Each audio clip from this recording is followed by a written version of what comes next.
سب سے پہلے آپ کو بتائیں کہ ملک میں پیٹرولیم مصنوعات کی قیمتوں میں اضافے کا امکان ہے۔ وزیر خزانہ مفتاح اسماعیل نے کہا ہے کہ IMF حکام سے ملاقات ہوئی۔ IMF چاہتا ہے کہ پیٹرول پر سبسڈی نہ دی جائے۔ ہم متفق ہیں کہ ان سبسڈیز کے متحمل نہیں ہو سکتے جو ہم کر رہے ہیں، ہمیں اس کو کم کرنا پڑے گا۔ IMF پاکستان میں اسٹرکچرل اصلاحات چاہتا ہے۔ متفق ہیں کہ یہ اصلاحات ضروری ہیں اور انہیں متنازع نہیں ہونا چاہیے۔ واشنگٹن میں تھنک ٹینک اٹلانٹک کونسل میں خطاب کرتے ہوئے مفتاح اسماعیل نے کہا کہ FATF کی گرے لسٹ سے نکلنا چاہتے ہیں، 1 سال کے اندر انتخابات کی طرف جائیں گے۔ She had good discussions with the fund. I mean, they've talked about removing the subsidy on fuel. I agree with them. Yes, there should be some targeted subsidy to the very poor because life has become very difficult, especially since the Ukraine war. And that just coming out of the COVID, we never had a respite. But nonetheless, we can't afford to do the subsidy that we're doing. So we're going to have to curtail this. The other IMF fund things that the IMF are asking, fund some structural reforms, independence of the central bank. I mean, those are not things that should be controversial. Those are normal things that we should be doing anyway. I mean, these are basic management things that that we fail to do, and that's why we keep going back to the fund again and again. And until we get our focus right, we'll not be able to fix those things. And I think that is something that we are absolutely sure now that we need to do.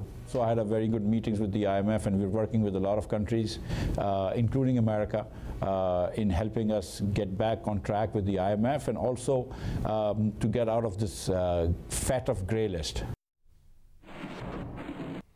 Peoples Party کے chairman Bilawal Bhutto Zardari نے کہا ہے کہ selected حکومت کو ختم کر دیا ہے، مگر ملک کو پہنچنے والے نقصان کا ازالہ کرنا ہے۔ لندن میں مسلم لیگ نون کے قائد نواز شریف کی دعوت افطار کے بعد میڈیا سے گفتگو میں بلاول بھٹو زرداری نے کہا کہ ہم نے ماضی میں بھی میثاق جمہوریت پر کام کیا تھا، اسی میثاق جمہوریت کے جو نکات رہتے ہیں ان کو مکمل کرنا پڑے گا۔ عمران خان نے ملک کی معیشت، خارجہ پالیسی اور پاکستان کو جو نقصان پہنچایا ہے وہ بہت زیادہ ہے، سب کو مل کر ملک کو پہنچنے والے نقصان کا ازالہ کرنا ہے۔ اتحادی اور عبوری حکومت ملکی مسائل کو سنبھال سکتی ہیں، انتخابی اصلاحات بھی ضروری ہیں۔ عمران خان جمہوریت کو کمزور کرنا چاہتے ہیں۔ چارٹر آف ڈیموکریسی پہ کام کیا تھا، اور اسی چارٹر آف ڈیموکریسی پہ جو پوائنٹس رہتے ہیں ہمیں مکمل کرنا پڑے گا۔ جو نقصان خان صاحب نے ہمارا معیشت، ہمارا خارجہ پالیسی، ہمارا پاکستان کو کیا ہے یہ پچھلے 3-4 سال میں، وہ نقصان اتنا زیادہ ہے کہ آپ کو اس قسم کا یونٹی گورنمنٹ اور ٹرانزیشنل گورنمنٹ کی ضرورت ہے جو ان مسائل کو بھی سنبھال سکتے ہیں، اور ہمارا جو جمہوریت کی بحالی کا سفر ہے، جو ہمارا الیکٹورل ریفارمز کے ایمز ہیں، ان کو بھی ساتھ ساتھ سنبھالنا پڑے گا۔ آپ وزیر خارجہ بننے جا رہے ہیں، انشاءاللہ تعالیٰ جب ہم سب مل کے کام کرتے ہیں تو ہم ہر مسئلہ کا حل۔ عمران خان کی حکومت کے خاتمے کے لیے کوئی غیر ملکی سازش نہیں ہوئی، قومی سلامتی کمیٹی نے تصدیق کر دی۔ کمیٹی کے اعلامیے میں کہا گیا ہے کہ خفیہ اداروں نے بھی مراسل کی تحقیقات کی، غیر ملکی سازش کے ثبوت نہیں ملے۔ تفصیلات اس رپورٹ میں دیکھتے ہیں۔